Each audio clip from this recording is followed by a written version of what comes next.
তুমি যখন কাউকে ঠকানো বলো, কাউকে কষ্ট দেওয়া বলো, এগুলো তুমি যখন করছো তখন সবসময় মাথায় রাখবে যে ওপরে কিন্তু একজন আমার বিচার করছে।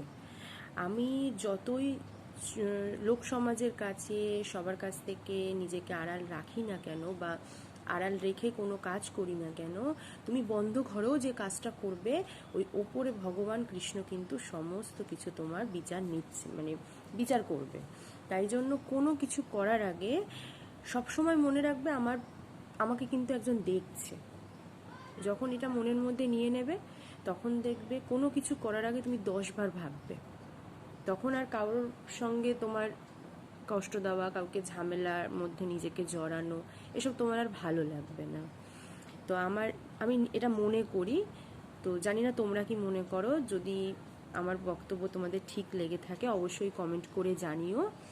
আর যদি কোনো ভুল ত্রুটি হয়ে থাকে সেটাতেও ক্ষমা করে দিও। আর ভিডিওটি ভালো লাগলে অবশ্যই লাইক, কমেন্ট আর শেয়ার করে দিও। পাশে থেকো বন্ধুরা।